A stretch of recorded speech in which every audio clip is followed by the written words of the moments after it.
Vinicius জুনিয়রকে নিয়ে Real মাদ্রিদে এখন যে আলোচনা চলছে তা আর শুধু ফর্মে নেই বলেই থেমে নেই।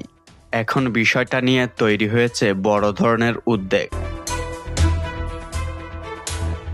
কারণ ভিনির পারফরম্যান্সে যে পতন দেখা যাচ্ছে তা শুধু কয়েক ম্যাচের ভুল নয়, বরং ক্রমে দীর্ঘ সময় ধরে স্থায়ী হয়ে যাচ্ছে।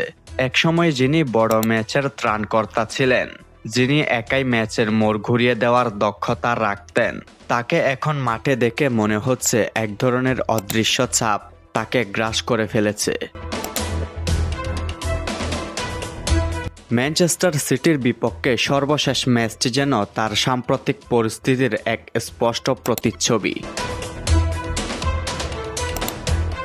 ম্যাচ জুড়ে চেষ্টা ছিল, গতি ছিল, ড্রিবলিংয়ে সেই চেনা ছোঁয়াও দেখা গেছে, কিন্তু সিদ্ধান্ত নেওয়ার জায়গায় গিয়ে ভিনি একেবারেই ভেঙে পড়েছেন, যেটা তার সমর্থকদের হতাশা আরও বাড়িয়ে দিচ্ছে।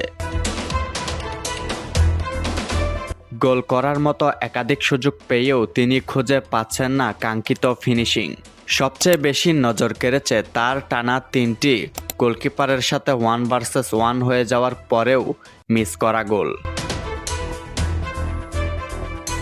যেখানে ভিনির মতো একজন টপ লেভেলের ফরওয়ার্ড সাধারণত সবচেয়ে নির্ভরযোগ্য হয়ে ওঠেন, সিটির বিপক্ষে সেই ব্যর্থতা আরও একবার রিয়ালের সমস্যাকে চোখে আঙুল দিয়ে দেখিয়ে দিয়েছে। তথ্য বলছে ভিনির গোলখরা এখন ভয়ঙ্কর পর্যায়ে পৌঁছেছে। গত 12 ম্যাচে তার কোনো গোল নেই, যা একজন ফরওয়ার্ডের ক্যারিয়ারে বড় ধরনের সতর্ক সংকেত। শুধু গোলই নয়, তার অ্যাসিস্টের সংখ্যাও কমে এসেছে। মাঠে তার ছোটাছুটি আর আগ্রাসী প্রেসিং থাকলেও চূড়ান্ত কাজে তিনি এখনও পিছিয়ে যাচ্ছেন। অনেক সময় দেখা যাচ্ছে ভিনি বল নিয়ন্ত্রণ নিতে গিয়ে ভুল করছেন, কখনো সিদ্ধান্ত নিতে দেরি করছেন, আবার কখনো অতিরিক্ত ড্রিবলিংয়ের চেষ্টায় সুযোগটা নষ্ট করে ফেলছেন। ভিনির মানসিকতা বদলে গেছে বলে মনে করেন অনেক ফুটবল বিশ্লেষক। তিনি এই বছর সর্বোচ্চ পর্যায়ের খেলোয়াড়দের পাশে লড়াই করছেন। নিজের ক্যারিয়ারের সেরা মৌসুম কাটিয়েছেন, পুরস্কার না পাওয়ায় তার ভিতর চাপ যেন আরও বেড়ে গেছে। ভিনি এখন মাঠে এমনভাবে খেলছেন যেন প্রতিটা টাচে নিজেকে প্রমাণ করতে হবে। এই বাড়তি চাপই তার আত্মবিশ্বাস কেড়ে নিচ্ছে। সিদ্ধান্ত নেওয়ার সময় তিনি আর আগের মতো স্থির থাকতে পারছেন না। ফলাফল, মাঠে সুযোগ তৈরি হলেও সেটার সঠিক ব্যবহার হচ্ছে না।